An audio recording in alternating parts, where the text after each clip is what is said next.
ये कहानी है एक ऐसे बादशाह की जिसका नाम सुनकर लोग कांपने लगते थे, जिसके जुल्म की मिसालें दूर दूर तक दी जाती थीं। मगर फिर ऐसा वक्त आया कि उसी जालिम बादशाह ने अपनी गलतियों की कीमत चुकाई और इंजाम ने उसे हमेशा के लिए बदल दिया।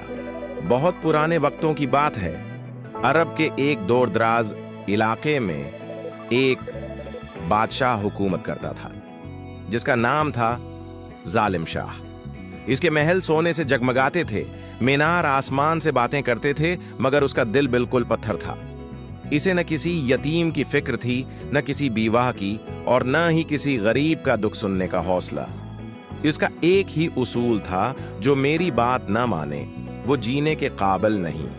हर रोज दरबार में किसी न किसी को बेगुनाह सजा दी जाती, कभी किसी की जबान काटी जाती, कभी किसी का हाथ सिर्फ इसलिए कि उसने झुककर सलाम नहीं किया। शहर के गली कोचे खौफ से सुन थे, बच्चे खेलते भी थे तो खामोशी से, और माँ अपने बच्चों को सुलाते हुए कहती, सो जाओ वरना जालिम बादशाह आ जाएगा। एक दिन एक बुजुर्ग दरवीश उस शहर में दाखिल हुआ। उसने देखा कि हर चेहरे पर उदासी है, हर दिल खाली है।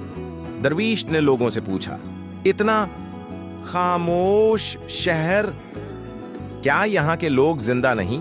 लोगों ने आंखों में आंसू लेकर कहा, हम जिंदा हैं, लेकिन सिर्फ सांस लेने की हद तक। जालिम शाह ने हमें इंसान नहीं रहने दिया। दरवीश मुस्कुराया और कहा, याद रखो, हर फिरौन के लिए एक मूसा होता है और हर जुल्म के लिए एक वक्त मुकर्रर होता है। जालिम शाह ने एक नया खेल शुरू किया। हर जुमा के दिन वो गरीबों को दरबार में बुलाता और ऐलान करता, अगर कोई मुझे हंसा दे तो मैं सोना दूंगा, वरना उसका सिर कलम कर दूंगा। लोग डरते डरते कोशिश करते, कोई गाना गाता, कोई लतीफा सुनाता, मगर बादशाह के चेहरे पर मुस्कुराहट तक न आती। एक ज़ईफ माँ ने कहा, जिसका दिल पत्थर हो उसे क्या हंसी आएगी? बादशाह ने उस माँ को उसके बेटे के सामने कत्ल करवा दिया। इस दिन पूरा शहर सुन हो गया। एक रात जालिम शाह ने एक डरावना ख्वाब देखा। उसने देखा कि एक सियाह आंधी उसके महल को निगल रही है। हर तरफ चीखें, आग, तबाह, और एक आवाज बार बार गूंज रही थी, तेरे जुल्म का वक्त खत्म हुआ। वो हड़बड़ा कर उठा, खौफजदा, पसीने में भीगा हुआ। ये पहला मौका था कि उसके दिल में डर पैदा हुआ। दरवीश की बात याद आई, जब बादशाह खुदा बनने लगे तो खुदा उन्हें मुट्ठी में मिला देता है। कुछ दिन बाद शहर में कुछ अजनबी मुसाफिर दाखिल हुए। न उनके हाथ में हथियार थे, न उनकी जबान में नफरत। उन्होंने सिर्फ इतना किया, भूखों को खाना दिया, यातीमों को प्यार और बीमारों को दवा। शहर के चेहरों पर पहली बार उम्मीद नजर आई। जालिम शाह को यह सब बर्दाश्त ना हुआ। उसने हुक्म दिया, उन लोगों को गिरफ्तार करो।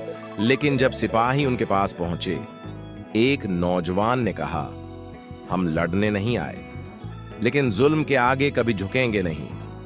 तुम्हारी सल्तनत लाशों पर बनी है और लाशें कभी दीवार नहीं बन सकती। उसी रात एक जोरदार जलजला आया, जमीन कांपी, महल के मीनार गिर गए, आधा महल मलबे का ढेर बन गया। जालिम शाह डरकर जमीन दूज तह खाने में छिप गया। 3 दिन 3 रातें न खाना न पानी, सिर्फ सन्नाटा। तीसरे दिन एक आवाज गूंजी, ए जालिम शाह, अब तू अपने आप को पहचान। दीवार पर लिखा था, जब इंसान खुद को खुदा समझने लगे तो अल्लाह उसे उसकी औकात याद दिलाता है। मट्टी में जालिम शाह थक के कदमों से बाहर निकला। महल अजड़ चुका था, अवाम ने कुछ नहीं लौटा, उन्हें सिर्फ सुकून चाहिए था। दरवीश दोबारा आया। बादशाह उसके कदमों में गिर पड़ा और बोला, मुझसे बहुत बड़ी गलती हुई, क्या मुझे माफ किया जा सकता है?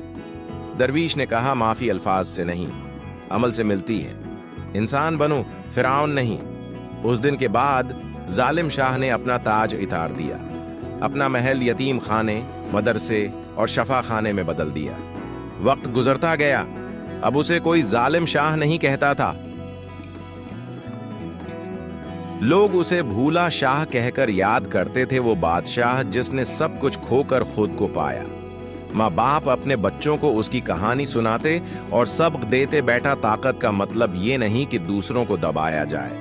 اصل بادشاہی وہ ہے جو دلوں پر حکومت کرے، نہ کہ گردنوں پر.